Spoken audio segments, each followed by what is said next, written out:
Amen. Donc, aujourd'hui, on va continuer avec notre enseignement sur le livre d'Apocalypse.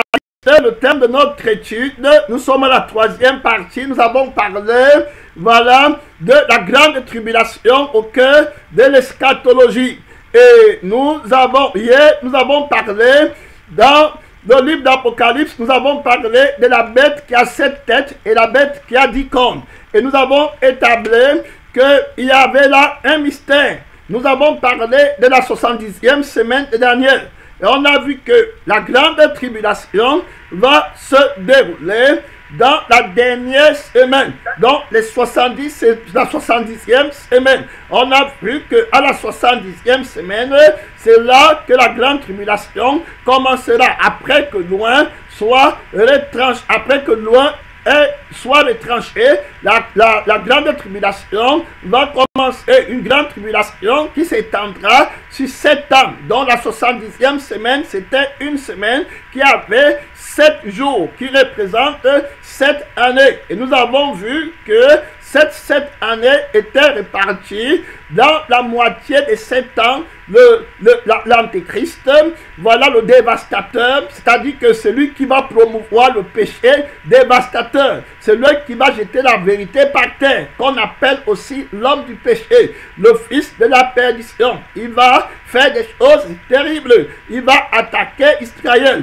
il va rompre son alliance avec Israël. On a vu que ça sera au milieu de 3 ans et demi, ou bien, c'est-à-dire que dans 3 ans et demi, c'est-à-dire qu'au milieu de la semaine, ou alors dans 42 mois. On a vu avec vous que la bête qui a 7 têtes et 10 cornes était aussi régnée à ce temps de la fin. On a vu la similitude entre les 7 têtes et les 10 cornes de la bête, la similitude entre c'est-à-dire que les 7 têtes et les 10 cornes avaient une similitude avec les 70 semaines qui avaient été préparées, le temps qui a été marqué par Dieu pour faire cesser le péché, pour que Israël soit réhabilité et pour que la justice de Dieu règne sur la terre et que Christ soit couronné. Il fallait observer les 70 semaines. Nous avons vu que la 70 semaines était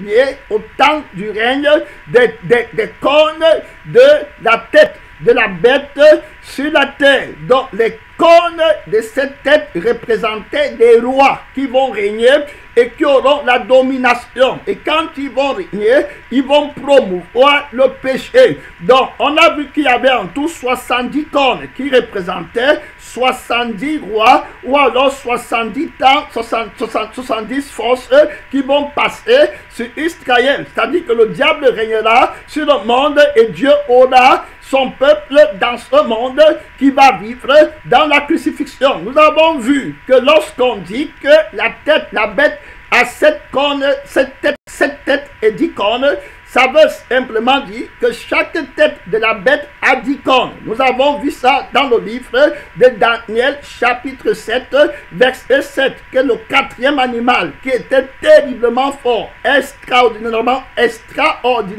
fort, avait 10 cornes sur sa tête. Et nous avons vu dans Apocalypse chapitre 17 que cette tête représente une montagne, un royaume, et que les 10 cornes représentaient 10 rois. Donc chaque tête de la bête a 10 cornes. Et nous avons vu clairement que chaque tête a 10 cornes et qu'il y en avait 7 têtes. Donc quand on multipliait 10 fois 7, parce qu'il y a 7 têtes, on devait avoir le chiffre 70. Et nous avons dit que cette tête est un royaume qui, à un certain moment donné, sur la terre devait émerger. Et on a commencé avec la première tête qui était l'Égypte.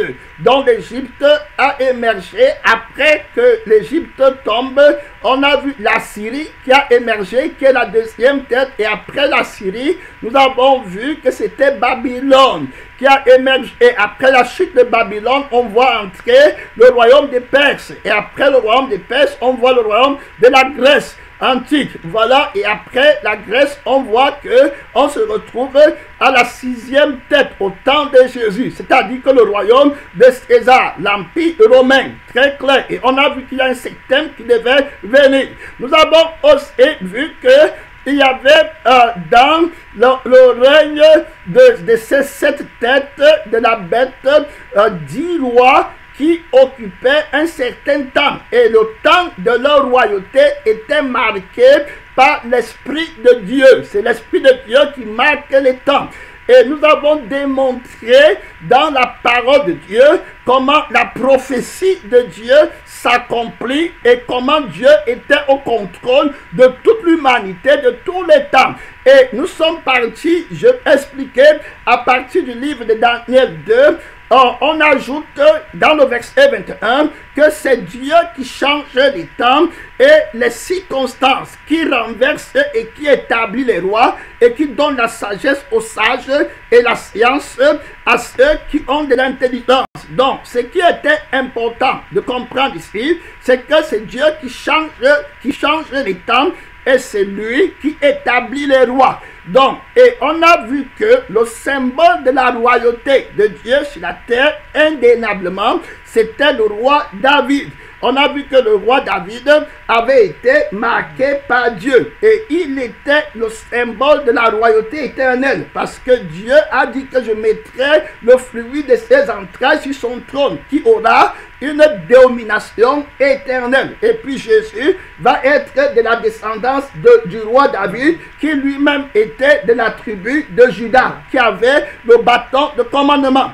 Et nous sommes partis sur le temps que Dieu a établi sur le règne de David, pour montrer que voilà le temps que Dieu assigne à un roi sur la terre, d'après le temps de Dieu, tel qu'il le calcule. Nous avons vu que David a régné 40 ans. Amen. Donc, il a commencé son règne à 30 ans, comme Jésus avait commencé à 30 ans, son ministère. Et puis, il a régné 40 ans. Il a fait 33 ans à Jérusalem. Et Jésus est mort à 33 ans à Jérusalem. Et on voit donc que David va régner 33 ans à Jérusalem et 7 ans à Hébron. Donc, quand on fait 33 et 7 ans, ça fait un règne de 40 ans. C'est ce que la Bible nous a dit dans le livre de 2 Samuel chapitre 5. Pourquoi est-ce que nous prenons David comme le symbole du temps que Dieu donne à un roi pour régner? Donc, si David est le roi qui symbolise même la prédominance, la domination, qui préfigure le règne de Christ sur la terre. Donc, on voit que David a eu 40 ans. Les 40 années-là, c'est le temps que Dieu lui a donné. Ce n'était pas un règne au hasard. Et David va mourir à 70 ans. Parce qu'on voit, il a 30 ans quand il commence et il a 40 ans de règne. Donc il meurt à 70 ans. On voit que tout le temps de sa vie c'est 70 et on revient sur le chiffre 70 qui est très important à comprendre. Les 70 semaines qui sont postées pour que le peuple de Dieu soit délivré de toute la domination de Satan sur la terre. On a vu que la bête a 10 cornes sur une tête. Donc cette bête a 10 rois sur une tête, c'est-à-dire sur un royaume. Et il y a 7 royaumes, donc il y a 70 rois qui vont passer. Amen. Très clair, oui, il y a 70 rois qui vont passer pendant le règne de 7 têtes de la bête. Donc on regarde clairement que Dieu va dire à Abraham, nous sommes en train de récapituler ce qu'on a dit hier. Dieu va dire à Abraham que ta descendance sera esclave dans un pays étranger, dans un royaume étranger, et qu'ils vont y passer 400 ans. C'est après ça que je vais les faire ressortir. Donc on comprend bien que Dieu positionne son peuple là où la première tête de la bête va émerger et il va se positionner à la position du combat pour lutter contre la bête qui a les 7 têtes et qui a les 7 têtes et les 10 cornes. Donc il va commencer à la première tête de la bête. Il connaît bien où il part. Nous sommes en train de parler du livre d'Apocalypse où Dieu livre le conflit final avec la bête qui a 7 têtes et qui a 10 cornes. Donc nous avons mentionné dans Apocalypse chapitre 13, Apocalypse chapitre 17 parle de 7 bêtes, Apocalypse chapitre 12 parle du dragon qui a 7 têtes et 10 cornes, qui va aller lutter contre la femme. Et la femme va être dans le désert. N'oubliez pas que le temps du désert, c'est 40. C'est le chiffre 40 qui nous intéresse. Très important. Le temps du désert, c'est le temps de la royauté de la bête. Et puis le peuple de Dieu doit être dans la souffrance pour résister au ministère de la chair. Quand la bête règne, il promeut la chair. C'est pourquoi le peuple de Dieu doit rester dans le jeûne.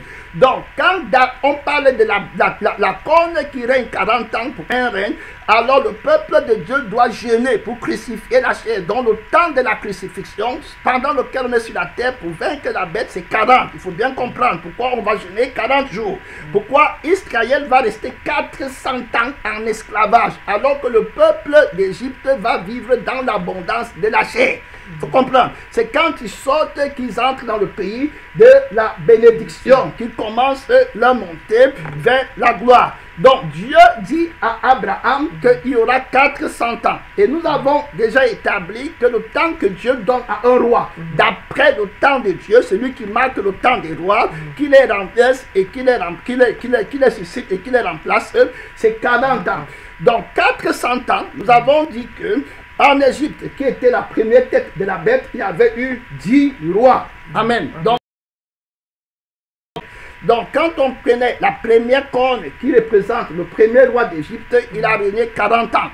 Quand on prenait la deuxième corne qui représente le deuxième roi, ça faisait 80 ans. Donc, quand tu fais 40 fois 10 rois, c'est-à-dire fois 10 cornes, ça faisait 400 ans qu'il devait rester en Égypte. Le peuple de Dieu, donc Dieu est tellement sage, omniscient. C'est l'esprit qui nous aide à entrer complètement dans cette révélation maintenant. Donc il avait déjà su qu'il va lutter contre la bête, contre le faux prophète.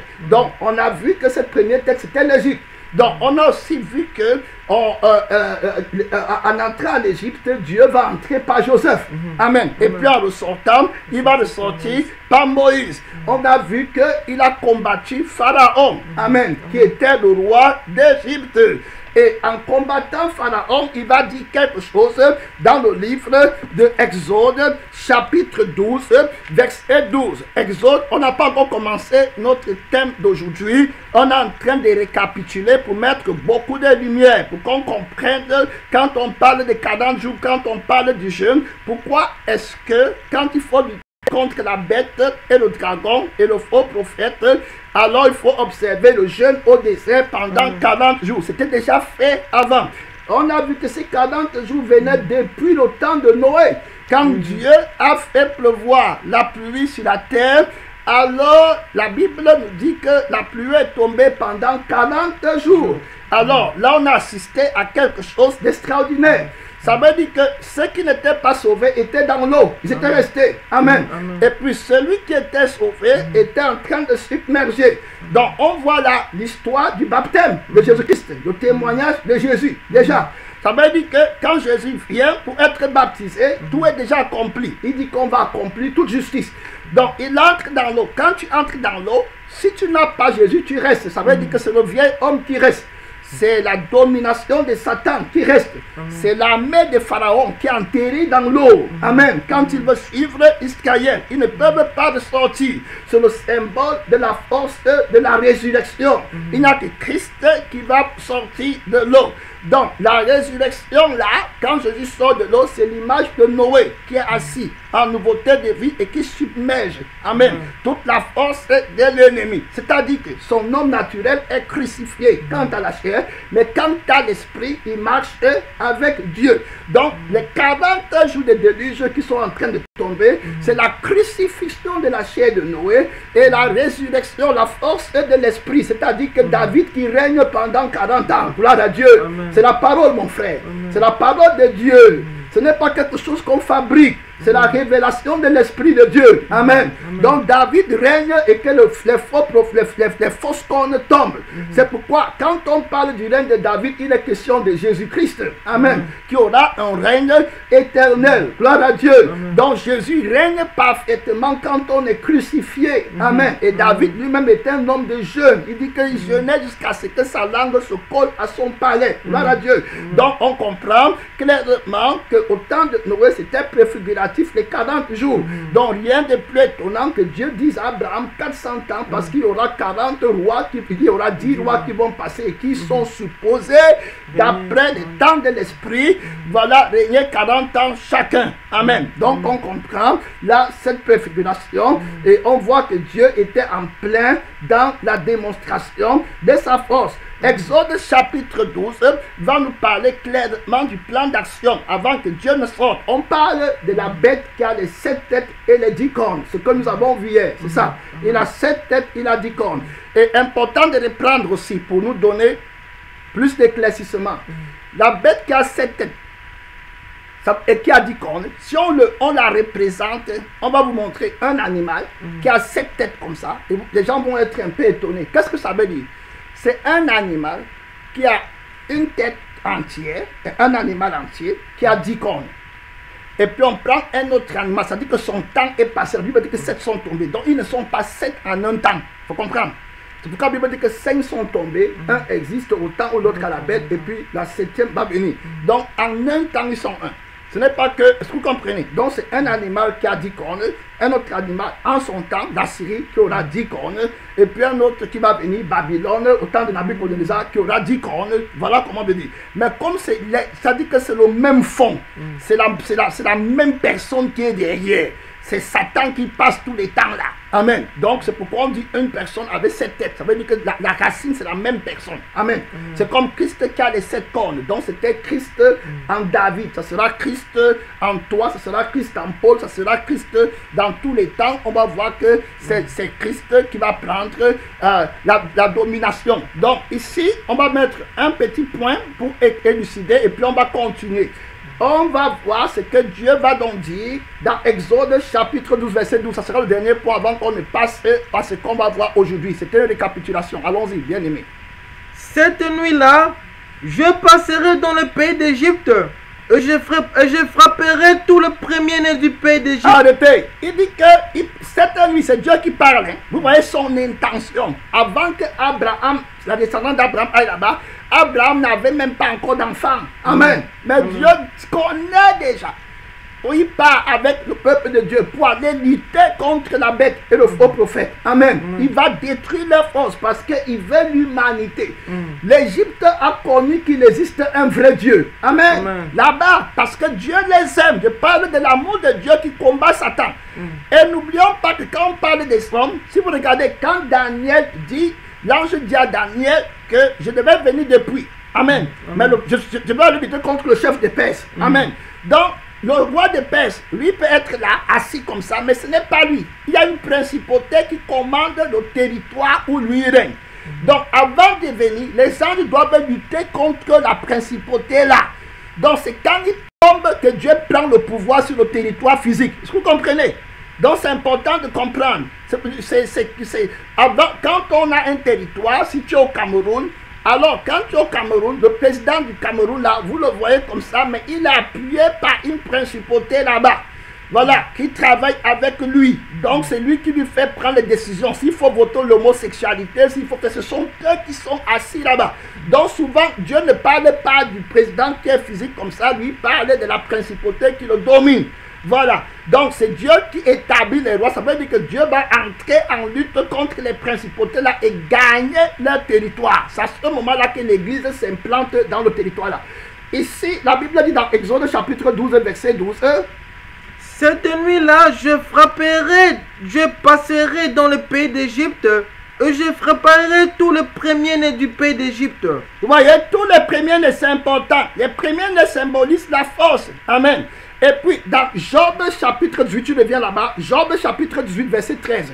Job chapitre 18, vous allez voir qu'il existe un autre premier-né qui s'appelle le premier-né de la mort. Nous sommes en train de récapituler pour clôturer ce qu'on a dit hier et commencer rapidement un autre point. On a beaucoup de choses à voir. Job chapitre 18, verset 13. Les parties de sa peau sont l'une après l'autre dévorées. Ses membres sont dévorés par le premier-né de la mort. Donc il y a deux premiers-nés. Il y a le premier-né de Dieu dont la Bible parle dans Colossiens, qui est Jésus-Christ, et celui qui nous fait vivre, et celui qui est notre roi. Amen. Amen. Et puis il y a un faux premier-né qui est le premier-né de la mort, c'est-à-dire que la force de la chair, la force du péché. C'est lui qui tenait le peuple de Dieu captif en Égypte. Donc Dieu doit lutter, il doit tuer la mort, la force est de la chair. Et c'est à partir de la mort là que nous maintenant on va être délivrés. Et il va dire qu'il faut asperger le sang. Ça veut dire que désormais j'ai tué le sang de la chair. Amen. Qui est la force de Satan, par laquelle il signe l'alliance avec l'humanité. Celui qui aime sa vie la perdra. Mais celui qui la perdra à cause de moi retrouvera une autre vie. Donc j'apporte un sang nouveau, le sang de la nouvelle alliance. Donc quand on tue les premiers-nés égyptiens, qui est le symbole de la mort de Jésus à la croix, par laquelle il a tué notre chair, qui nous tenait captifs, la force de je veux, la force de il me faut, je n'ai pas, je suis le dernier, on va dire quoi? Est-ce que je suis beau? Est-ce que je suis belle? Est-ce que j'ai fait comme ça? Il me faut de toutes ces forces-là, c'est la force de la chair et des démons. C'est la force du premier-né égyptien. Amen. Que Dieu va crucifier. Donc le premier-né de Dieu contre le premier-né de la mort. Amen. Donc Christ va les crucifier. Christ crucifié et rien d'autre. On ne peut pas sortir vainqueur de la tête de la bête avec ses cornes si jamais on ne prêche pas et ne vit pas la crucifixion. Amen. Donc il faut vivre la crucifixion. C'est dans toute la Bible. Loin de moi la pensée de connaître une autre chose que Christ et Christ crucifié. Sans quoi il ne sortent pas d'Égypte. Je n'aurai pas le temps d'aller lire les versets bibliques. Parce que c'est quand Pharaon va voir que les premiers-nés sont morts, que sa force va être brisé. Amen. Et il va supplier que pardon, sortez, votre Dieu est fort. Amen. La Bible dit que c'est pas sa mort qu'il a vaincu les principautés, les autorités, les dominations, il les a dépouillés. Donc le chrétien est fort dans les 40 jours du désert. Amen. Crucifié. La Bible dit que la femme va fuir de la face du dragon qui a les 7 têtes et les 10 cornes. Elle va aller dans une place qui lui est préparée. Où? Au désert. Amen. Le peuple d'Israël a fait 40 années au désert. Amen. Et là-bas, Dieu a tiré des jugements contre la vieille génération qui symbolise la chair. Amen. Et nous maintenant, c'est la nouvelle génération qui entre à Canaan. Gloire à Dieu. C'est-à-dire que c'est l'homme nouveau qui va entrer à Canaan. On est dans un grand mystère. Donc il dit qu'il va détruire, il va lire le verset 12 avant qu'on ne passe au prochain point. Cette nuit-là, je passerai dans le pays d'Égypte et je frapperai tout le premier-né du pays d'Égypte, depuis les hommes jusqu'aux animaux.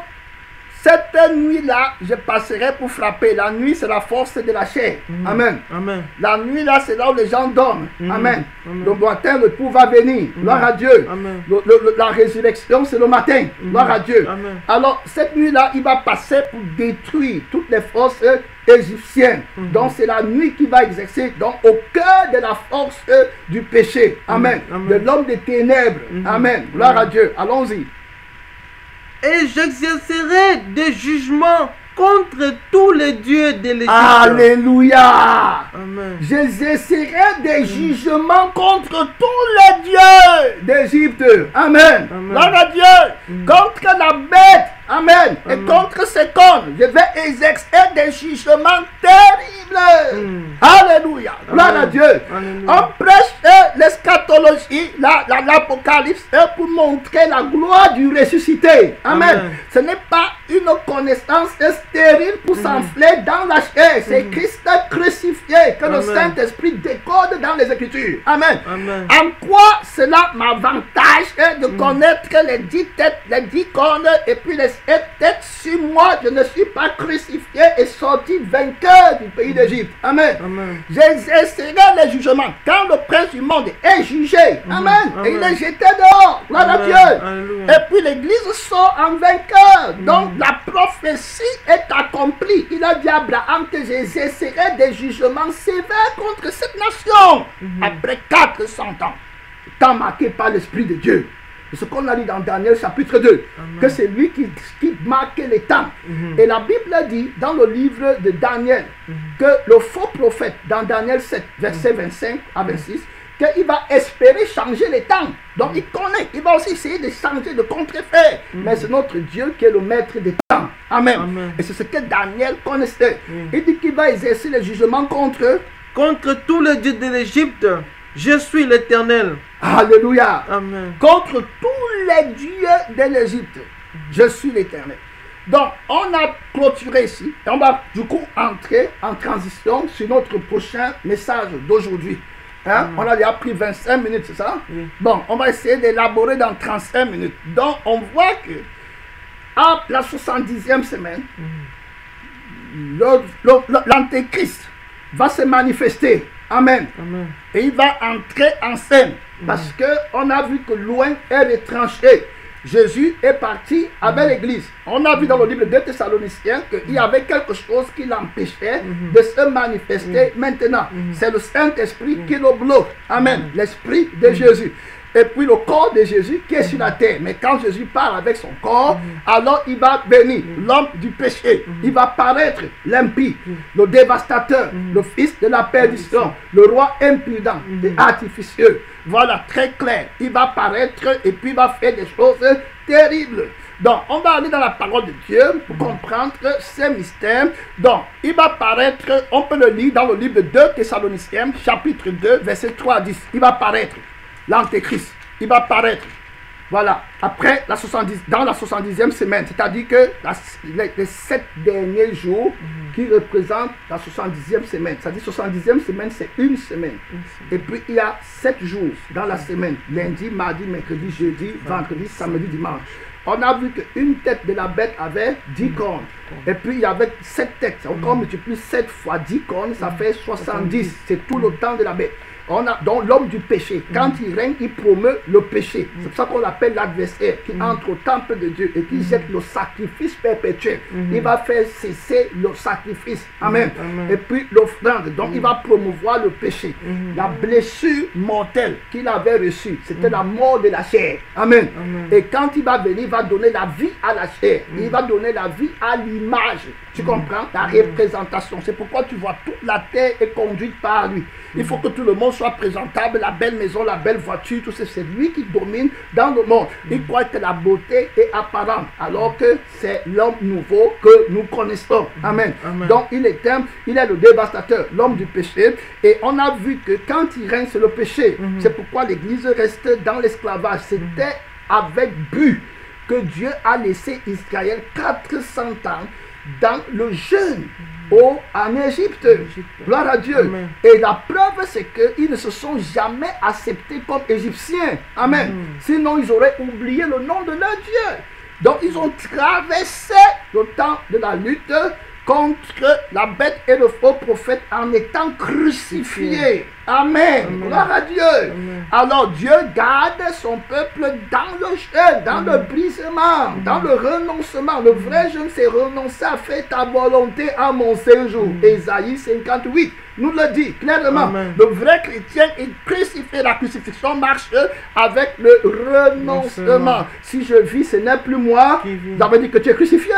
Et c'est qui ceux qui vivent en moi? Alors si Christ vit en moi, est-ce que Christ est un pécheur? Est-ce que Christ est quelqu'un qui possède les choses du monde? Est-ce que Christ dit les gênés par les immoraux? Christ dit que vendez ce que, donnez-le aux pauvres. Faites-vous des trésors, car là où est ton cœur, très clair. Alors le vrai Jésus-Christ que nous on entre, c'est lui qui a vaincu la bête et son image. Amen. Qui a exercé les jugements terribles contre les dieux d'Égypte qui nous tenaient captifs. Amen. On est entré dans la vie éternelle. On n'est pas des religieux, on est des vrais chrétiens. Amen. On a combattu. La Bible parle des vainqueurs, ceux qui l'ont vaincu à cause de la parole de leur témoignage et du sang de l'agneau qui est la nouvelle vie. Parce que Jésus dit que si tu ne bois pas le sang là, tu n'as pas la vie en toi-même. Donc c'est le sang là que Moïse va asperger afin que Israël sorte de l'Égypte. Amen. Tu ne peux pas ressusciter sans le nouveau sang. Donc c'est la nouveauté de vie. La raison pour laquelle le monde entier était dans l'eau et il ne pouvait pas sortir à l'heure du déluge, c'est parce qu'ils n'avaient pas la vie de sainteté. Par conséquent, c'était leur péché qui les ont condamnés. Donc Dieu est juste dans son jugement. Amen. Donc la mort éternelle, c'est la conséquence du péché. C'est très simple. Donc si tu prends le péché, tu vas mourir dans le lac de feu parce que la vie du péché, c'est la vie qui va tomber dans le lac du feu. Mais si tu te répands, alors tu prends la vie du ciel qui est dans le sang de Jésus-Christ et tu vivras éternellement. Donc si tu veux boire le sang nouveau, tu dois crucifier le mauvais sang. C'est pourquoi Jésus dit que celui qui ne déteste pas sa vie n'est pas digne de moi. Donc on déteste notre vie. C'est un mystère. Hein? Aujourd'hui, les gens ne savent pas qu'il faut détester sa vie. Ils croient que Jésus veut qu'il gagne. Jésus est contre ma vie. Amen. Et moi-même, je suis contre ma vie. Amen. Je suis contre tout ce que je désire, tout ce que je veux. Je tiens mon corps assujetti, de peur d'être moi-même rejeté. Donc, il est dans la crucifixion totale. Le temps marqué par l'Esprit. Le temps marqué par Dieu. On est dans la crucifixion. Christ et Christ crucifié. Quand je suis venu au milieu de vous, je n'ai pas eu la pensée de discourir à gauche, à droite avec les sagesses, les connaissances et révélations apocalyptiques. On fait des recherches qui n'ont aucun sens alors que les gens ne sont pas crucifiés. Amen. Ils partent dans le feu éternel. Gloire à Dieu. La vie éternelle, c'est qu'ils te connaissent toi, le seul, le vrai Dieu. La vraie connaissance, c'est celle qui triomphe de la chair et du mensonge. Gloire à Dieu. Donc on va lire là-bas, il va être manifesté, l'antéchrist, il va s'élever. La Bible dit qu'il s'élèvera beaucoup de faux prophètes. On n'a pas le temps là. Allons d'abord. Alors l'antéchrist s'élèvera. 2 Thessaloniciens, chapitre 2, verset 3 à 10. Que personne ne vous séduise d'aucune manière, car il faut que l'apostasie soit arrivée auparavant et qu'on ait vu l'homme, et qu'on ait vu paraître l'homme du péché, le fils de la perdition. L'adversaire qui s'élève au-dessus de tout ce qu'on appelle Dieu ou de ce qu'on adore jusqu'à s'asseoir dans le temple de Dieu, se proclamant lui-même Dieu. Ne vous souvenez-vous pas que je vous disais ces choses lorsque j'étais encore chez vous? Et maintenant, vous savez ce que le retient, afin qu'il ne paraisse qu'en son temps. Amen. Donc, il va paraître. Amen. C'est ce que l'apôtre nous dit, qu'il n'est pas encore là. Amen. Mais il y a quelque chose, il y a une personne qui le retient. Amen. La personne là, c'est le Saint-Esprit qui empêche qu'on pêche et qui empêche qu'ils prennent des décisions, qui donne encore le raisonnement aux gens. Amen. Et qui les montre qui les aide. L'homme du péché, quand il va venir, il va souiller la pensée, les consciences. C'est un homme du péché. Quand il ment avec son fond à l'intérieur. Il a l'âme du mensonge et il a l'esprit du mensonge. Donc il va venir. Bon, avant qu'on entre pour voir ce qu'il va faire, voilà, et mieux le connaître et comprendre comment est-ce que cela nous bénéficie dans ce temps où nous sommes, la connaissance qui nous libère du péché et qui nous prépare à un avenir éternel. Ok, on va voir qui il est. Allons dans le... Tu venais de lire là tout à l'heure, recommence le passage que tu as lu d'abord, avant de voir paraître au verset 3, oui, afin qu'on voit paraître qui? Et maintenant, vous savez ce que le retient, afin qu'il ne paraisse qu'en son temps. Vois paraître, s'il te plaît. Au 3, ici. Okay. Paraître. Paraître l'homme du péché. Son premier nom, l'antéchrist dont il est question, c'est l'homme du péché. Donc voilà son nom. Quand on dit qu'il va paraître, il faut comprendre l'homme du péché. Donc 2 Thessaloniciens chapitre 2, verset 3, l'appelle l'homme du péché. Il y a un autre nom qu'on lui donne. Le fils de la perdition. Le fils de la perdition. Voilà un autre nom qu'on lui donne dans 2 Thessaloniciens chapitre 3. Donc quand on va parler de l'antéchrist, vous comprenez son âme et son esprit. Parce que beaucoup de gens sont là-bas de Obama et Antéchrist. En quoi ça m'empêche de servir Dieu? Amen. En quoi ça m'empêche d'arriver au ciel pour le moment? Qu'ils soient Antéchrist, qu'ils aient le royaume du monde, ça ne nous engage. Je ne dis pas que c'est vrai, au fond, on n'est pas dans le mouvement là. Et puis, l'esprit qui les utilise, c'est avec lui que Dieu travaille maintenant. C'est contre lui qu'on lutte. Amen. La Bible dit qu'on a été affranchi de l'esprit qui agit maintenant dans les fils de la perdition. Amen. Très clair. Donc, le prince de la puissance de l'air. On ne lutte pas contre la chair et contre le sang, mais contre les méchants esprits dans les lieux célestes. On ne lutte pas dans la chair. Vous voyez des gens, ils sont là en train de parler, d'autres ils te voient, ils disent que le président là, son œil est comme ça. On ne parle en quoi il m'empêche d'être crucifié. Amen. En quoi il m'empêche de sanctifier l'Éternel et de marcher en esprit. Il ne peut rien me faire. Amen. Gloire à Dieu. On lutte pas contre la chair. La chair est crucifiée avec ses passions et ses désirs. Donc, on va lire là-bas. La Bible l'appelle au verset 4. Il a un nom qu'on va lui donner. L'adversaire qui s'élève au-dessus de tout ce qu'on appelle Donc, voilà Dieu. son nom encore. Il est l'adversaire qui s'élève au-dessus de tout ce qu'on appelle Dieu. Le verset 8 l'appelle comment? Le verset 8 l'appelle. Et alors paraîtra l'impie. L'impie. Donc on voit voilà le nom qu'on lui donne. Donc quand on dit qu'il va paraître, c'est lui là. Voilà son nom, l'impie. Ça veut dire que c'est ce qui va le caractériser. Il déteste Jésus. Il déteste la sainteté. Il n'est pas là pour eux. C'est-à-dire qu'il sait que pour gagner les hommes et que les hommes soient à lui pour toujours, il faut que les hommes soient dans des péchés extrêmes.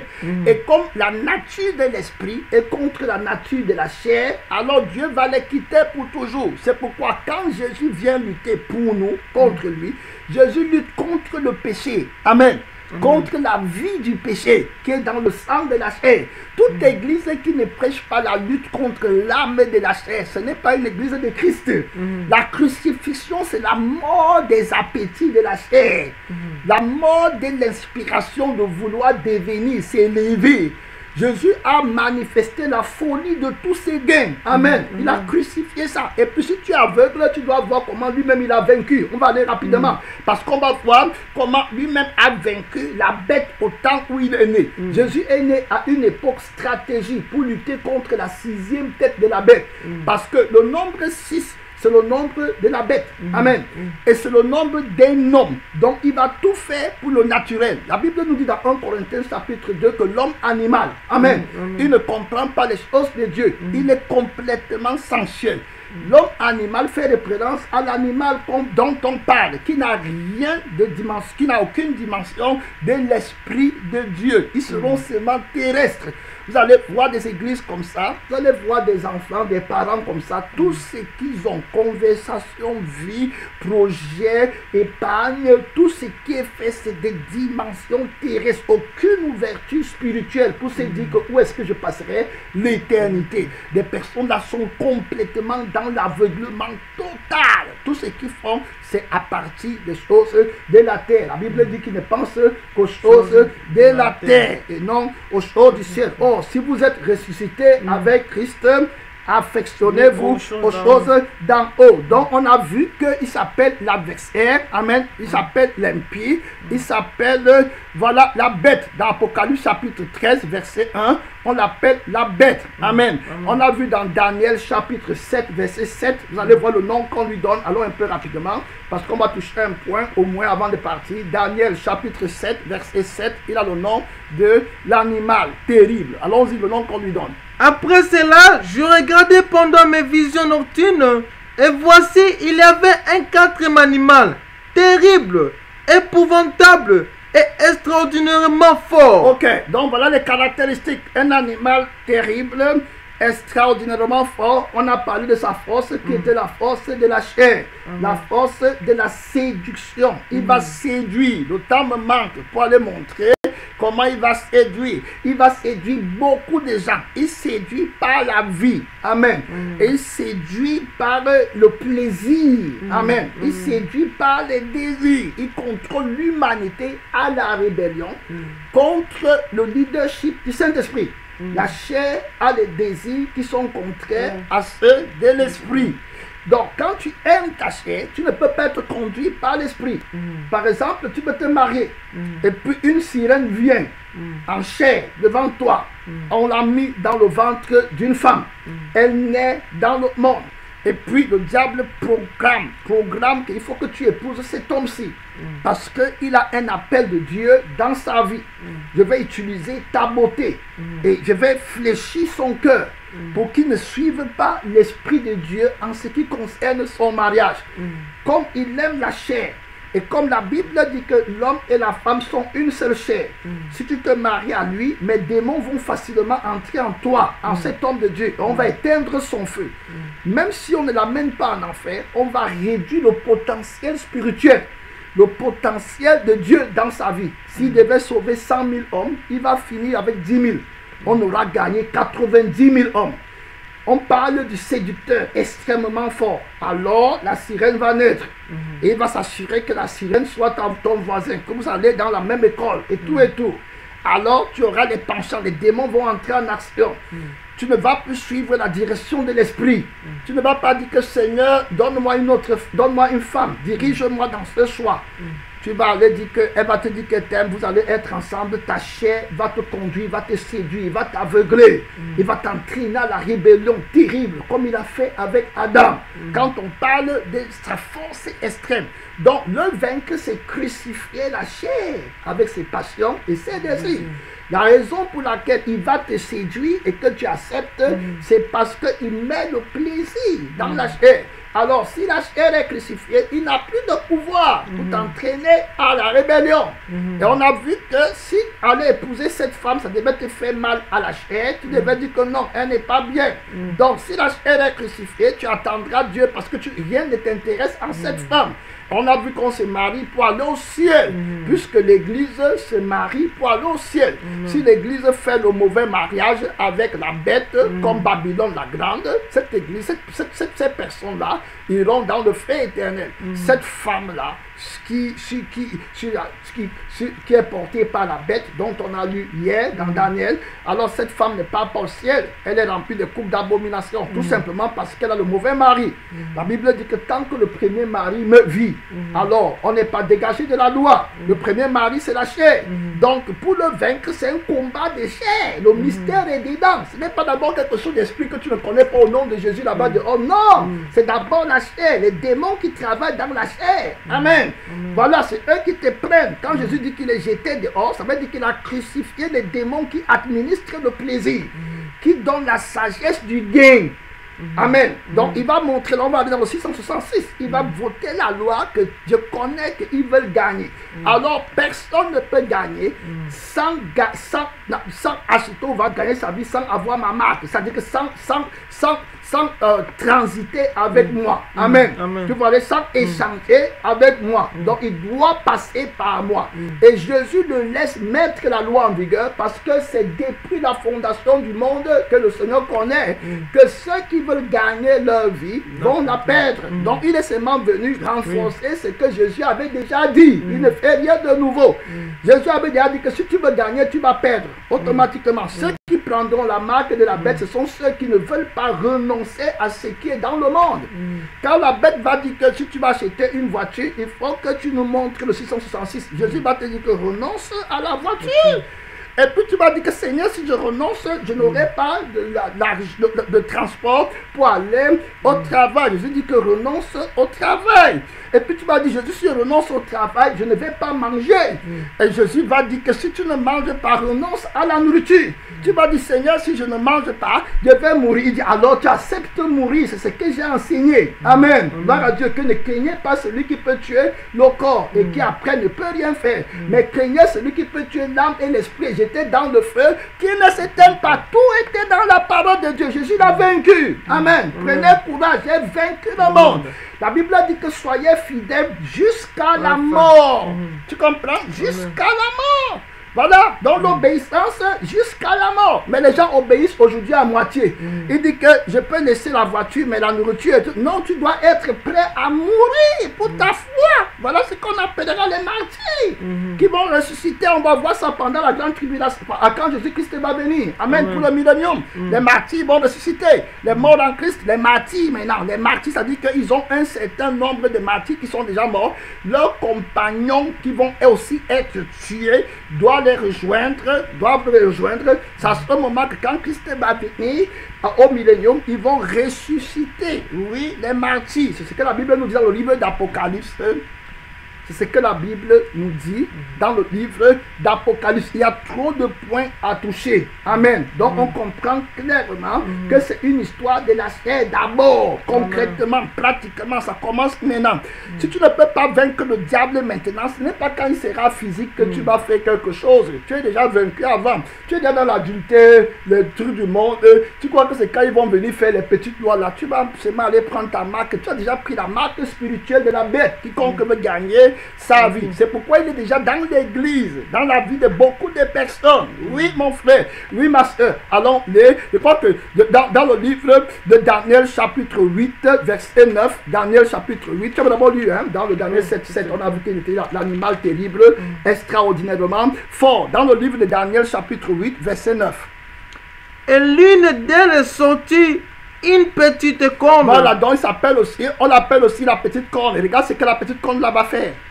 Qui s'agrandit beaucoup vers le midi, vers l'Orient et vers le plus beau des pays. Qu'est-ce qu'il fait encore? Et s'éleva jusqu'à la main des cieux. Elle fit tomber à terre une partie de cette armée et des étoiles, et elle les foula.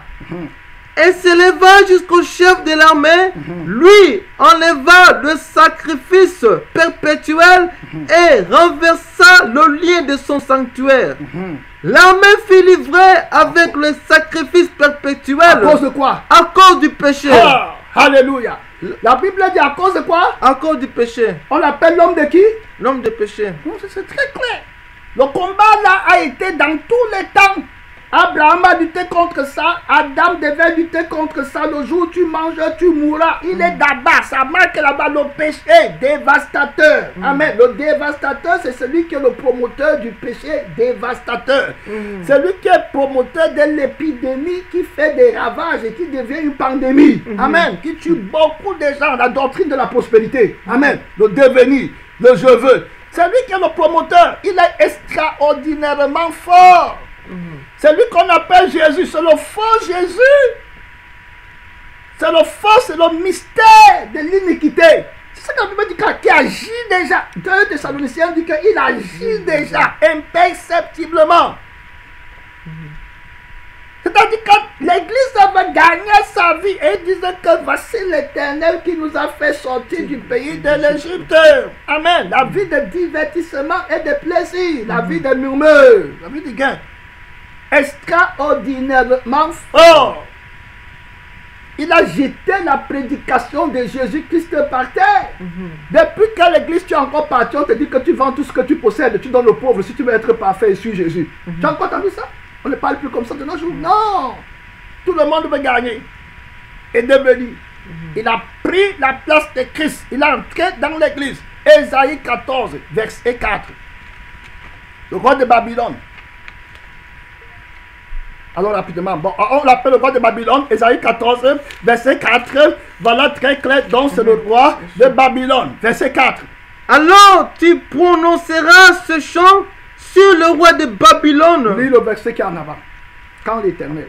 Et quand l'Éternel t'aura donné du repos, écoutez, après tes fatigues et tes agitations, et après la dure servitude qui te fit imposer, alors tu prononceras ces chants sur le roi de Babylone. Voilà. Et tu diras, en quoi le tyran n'est plus. Amen. L'oppression a cessé. Voilà. L'Éternel a brisé le bâton des méchants. Amen. Le verge des dominateurs. Voilà. Celui dont sa fureur frappait le peuple par des coups sans relâche.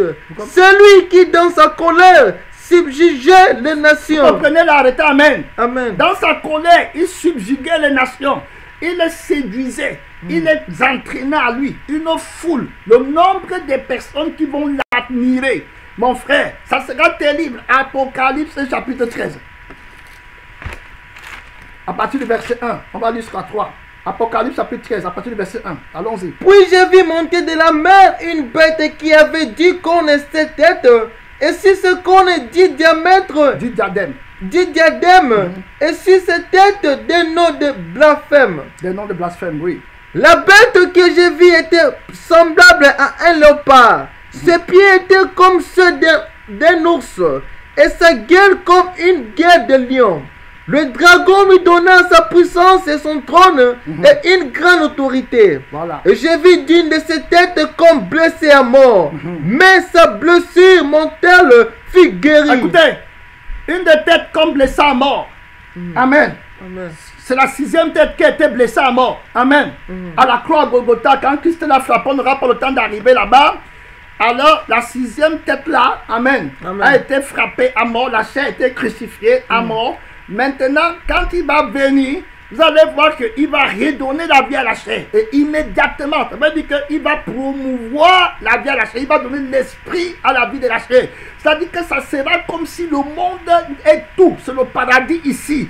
C'est-à-dire que le plaisir du péché, c'est l'essence de la vie. Que c'est lui qui est le vrai Dieu. C'est-à-dire que sans le plaisir, on est prêt même à mourir, à se suicider. Il nous faut ce qu'on veut. C'est-à-dire qu'il va convaincre, il va renverser la parole qui dit que servirait-il à un homme de gagner toute la terre s'il perdait son âme. Il va plutôt te dire que te servirait-il de perdre toute la terre.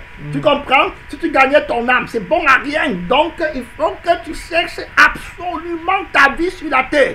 Et il va donner une soif de désir qui va faire en sorte que quand il va accomplir les désirs, toute la terre va être prise d'admiration. Toute la terre. Lis ça. Lis ça. Le verset suivant. Écoutons. Extrêmement fort. Je ne veux pas quand on dit extrêmement fort. Il faut écouter le roi de Babylone qu'on a lu dans Ésaïe 14. Donc Dieu va briser la force pour montrer que Jésus est tout puissant. Amen. Très clair. Il va annuler l'acte des ordonnances qui pesaient sur nous. Amen. Il va annuler la loi de la mort que promeut le faux prophète et la bête. Gloire à Dieu. Il va nous donner la force d'entrer. C'est une force, c'est un combat terrible. Ce n'est pas un combat des trucs que les gens qui n'ont pas l'expérience de la parole peuvent décrire. C'est pas quelque chose que les gens montent là, ils commencent à regarder Israël d'abord et les trucs du monde de la Syrie ici, c'était comme ça, c'est l'Irak. Ça c'est, que ce soit l'Irak ou bien que ce soit en quoi ça t'amène d'abord au ciel. Amen. Le règne de Christ n'est pas un règne charnel d'abord. Amen. Donc lis là-bas, qu'est-ce qui va se passer? Le verset 4. Et ils adorèrent le dragon parce qu'il avait... Sa blessure mortelle fut guérie. Sa blessure mortelle fut guérie. Oui. Et toute la terre était dans l'admiration derrière la bête. Vous comprenez? Toute la terre était dans l'admiration derrière la bête. On dit extrêmement fort. Ça, c'est les prophéties écrites par le Saint-Esprit. Il faut bien comprendre, hein? La force de la chair. Voilà son mystère. Quand la Bible dit que l'esprit a les désirs contraires à ceux de la chair, ils sont opposés entre Christ et ceux qui sont en Christ, qui garderont les commandements de Jésus pour le vaincre, ont crucifié la chair avec ses passions, avec ses désirs. On n'a pas pu toucher le message qu'on devait toucher, mais le Saint-Esprit connaît, on va y revenir, hein, on va bien combiner, hein, on va voir que la bête sera appuyée par le faux prophète. Bon, la bête s'appelle d'abord l'Assyrien, il s'appelle le roi des Midi. Je n'ai pas le temps d'aller montrer ça dans les Écritures. Il s'appelle le roi artificieux et puis impudent. On va voir ça dans le livre de Daniel, chapitre 8, verset 23. Daniel, chapitre 8, verset 23, on n'a pas le temps. Je vais récapituler un petit point et puis on va s'arrêter ici parce que je ne veux pas faire de longues vidéos. Mais on va revenir en profondeur pour montrer ce combat-là. Il y a beaucoup de points à démontrer. On va voir les personnages qui seront impliqués pendant la grande tribulation avant d'aller voir comment le Seigneur ouvre les 7 sceaux. Voilà, et puis comment au son des 7 trompettes, on va voir ce qui va se passer. On n'a pas touché ça aujourd'hui. On devait voir aussi les coupes de la colère de Dieu qu'on n'a pas touché aujourd'hui. On doit parler aussi de la résurrection des morts. Parce que je venais de vous dire que les martyrs vont ressusciter au temps de la grande tribulation, quand Jésus-Christ va venir pour le millénium. On a aussi vu qu'il y aura une première résurrection. Amen. Qui sera la résurrection des justes, la résurrection des saints de tous les âges. Quand Christ viendra pour enlever l'Église. Donc ils vont revêtir le corps immortel. Et ils auront le corps glorieux. Les corps glorieux célestes qui ne peuvent plus être malades. Très clair. Donc le corps là n'a plus les désirs de la chair. Donc ceux qui vont venir au millénium avec le corps là, ils ne vont plus se marier. Ils ne vont plus prendre les enfants. C'est terminé, c'est fini. Ils ne peuvent plus mourir. Ils ne peuvent plus pécher.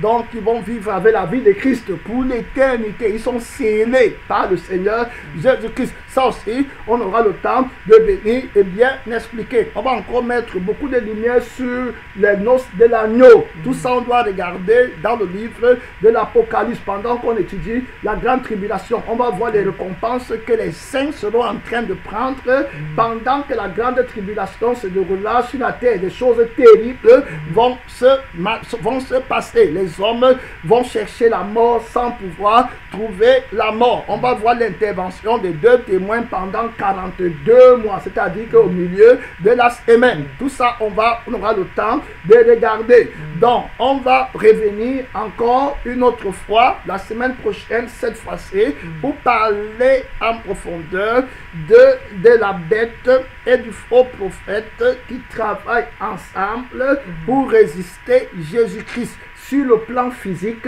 il y aura combat, et sur le plan spirituel, il y aura combat. Quand Jésus est venu sur la terre en son temps, il a bien montré tout ce qui devait se passer. Dans quelques versets bibliques, je vais y revenir la semaine prochaine. Jésus dit que vous ne pouvez pas servir maman et puis servir Dieu. Donc on voit là qu'il y a une histoire d'adoration. Il sépare, il dit que en ce qui concerne l'adoration, l'impact physique, c'est-à-dire que la faute physique qui aura un impact spirituel sera au niveau de l'argent. L'argent que vous voyez physique va vous empêcher d'entrer dans la vraie adoration. C'est important de comprendre. Et il va dire dans le livre de Marc chapitre 8, il va leur dire que gardez-vous du levain des pharisiens et du levain d'Hérode. On aura le temps de regarder ça. Hérode, c'est celui qui a la position de la bête dont on est en train de parler. C'est lui physiquement qui est là-bas.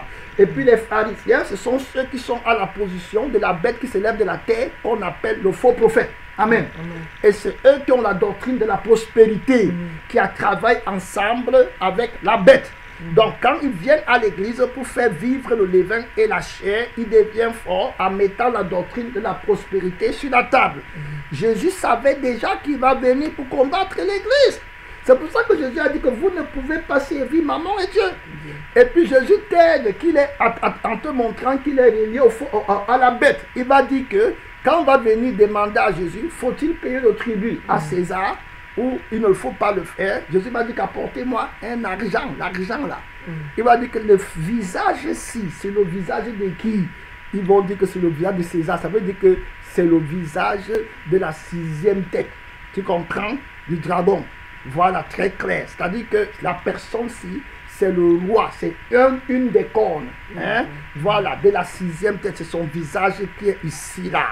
C'est l'autorité de l'argent. Tu comprends?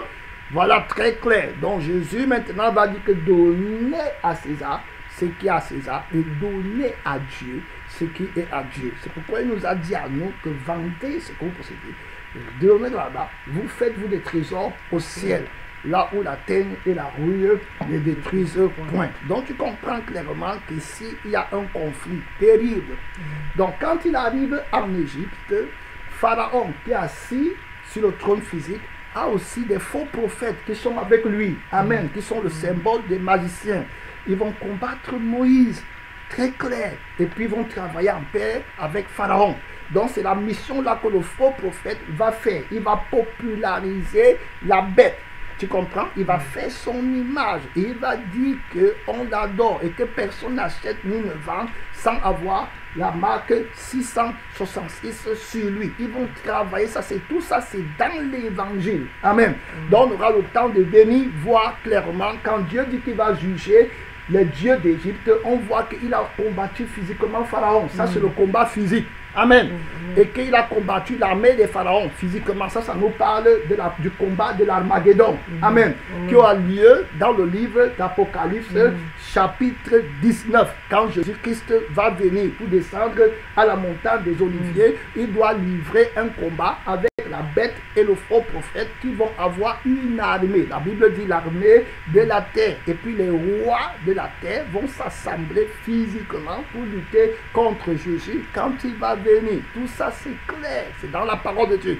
On aura le temps de venir là-dessus. Pour le moment, on va prendre la connexion pour prier. On va se connecter. On va mettre, je veux dire, les haut-parleurs. Et tu vas parler à Dieu. Tu as entendu le mystère de la bête qui a 7 têtes et qui a 10 cornes.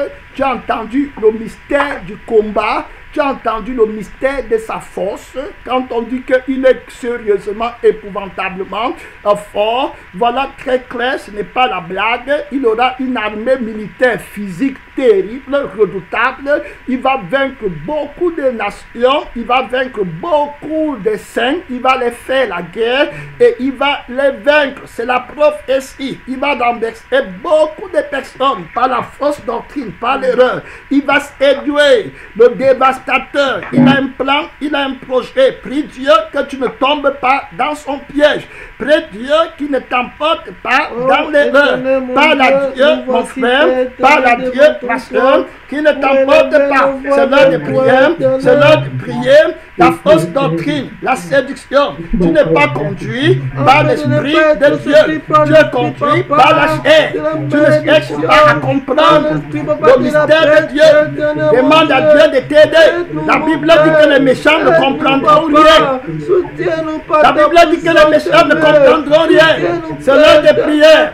Ils vont continuer dans les disputes, dans les querelles, dans les envies, dans la chair. Ils vont tomber au piège de la bête. Ils vont admirer les leaders politiques. Ils vont admirer ce qui est élevé. Ils vont admirer les grands. Ils vont admirer les gens par motif d'intérêt. Sont tombés sous la puissance de la bête. La grande tribulation arrive. Tu vas rater l'enlèvement. Tu as été séduit par la Dieu qui ne te séduise pas. Il est terrible. L'antéchrist, le faux prophète, le dragon, 3 esprits un peu, les esprits de séduction. Très bien. La voie large, la voie spatieuse, la force de la tête de la bête veut emporter le système du monde, toute la terre, parce que toute la terre vit comme ça. Tu as changé la doctrine, tu as laissé Satan entrer dans le temple de Dieu. Très bien, que Dieu t'en garde, mon frère, ma soeur, que Dieu te garde. La destin qui entre au temple de Dieu, qui n'entre pas dans ton cœur, il va être manifesté. Oui, mon frère, oui, ma soeur, par la séduction, il va te dire que tu n'as pas. Jésus, la souffrance, quoi? Tu peux vivre bien sur la terre. Le rusé, le malin, le séducteur, il a emporté beaucoup de personnes. C'est l'heure de prier. C'est l'heure de prier. C'est l'heure de prier. C'est l'heure de prier. C'est l'heure de prier. Parle à Dieu. Alléluia, mon Dévastateur va faire des choses terribles. Alléluia, mon Il va jeter la vérité par terre. Alléluia, mon Dieu tout Il va jeter la vérité par terre. Oh Seigneur Jésus. Beaucoup de personnes qui vivaient un peu, il va les renverser. Parle à Dieu. On a prié. Elle m'a donné de prier. Elle m'a donné de prier. Seigneur Jésus, garde-moi de la mauvaise doctrine. Gardez-vous du levain des roses. Le levain de l'antéchrist. Le levain du faux prophète. Fausse doctrine. Le gain de la cupidité. Les grosses maladies. Extrêmement fort pour séduire. Seigneur Jésus, aide-nous, mon Père, à ne pas être séduit, papa, par l'homme, papa, de séduction, mon Père. Par la Dieu, prie pour toi-même, mon frère, ce n'est pas entendu, amen, prie pour toi-même. J'ai dit, Dieu est pasteur, qu'est-ce que tu enseignes? Est-ce que tu es pharisien? Je ne peux pas tomber dans les pièges. Le levain des pharisiens. Aide-moi, mon Seigneur Jésus. Aide-moi. Le faux prophète, c'est le Dieu, c'est le levain de l'autre. De ma vie, Le Dieu. fini de ma vie, mon Père. Le diable va t'emmener sur le temple pour te séduire. Il va t'emmener sur la montagne du monde pour te séduire. Ça, c'est la bête. Oh, mon Seigneur, Le temple, c'est le symbole du faux prophète. Toi, mon Seigneur Jésus, je me remets de t'aimer, le roi des rois. La montagne où Jésus se trouve pour voir le monde, c'est la position de la bête. Mon papa, de la prédiction, mon éternel. Est-ce que tu es vainqueur?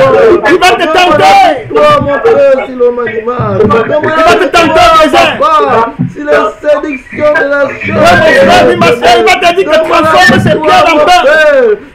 Prêt pour avoir la grâce. Transforme ses pierres en pain. Il t'a dit que prêt pour avoir la grâce. Prie pour le. Je te bénis, Jésus. Je te de ta prière. Béni soit ton nom éternel. Fais du thème, l'unique objectif de ta prière. Il va te tenter les trois tentations. Par la Dieu, la bête qui s'élève de la terre. Terrible. Merci pour les gens vont fuir la crucifixion. Ils vont fuir la souffrance. Ils vont vouloir gagner la voie large et spacieuse. Merci Seigneur. À toi la gloire. Que la gloire, Alléluia. Et la louange te revienne. Merci Seigneur. Merci Seigneur. Amen. Amen. Amen. On a trop de problèmes de connexion. Ça nous a beaucoup dérangé. Le haut-parleur dérange. On est tout embrouillé. S'il faut bloquer. Ça nous dérange. L'enregistrement prend des coups. C'est difficile. Ok, amen, amen. On va. C'est bon, tu as bloqué, hein, c'est bien.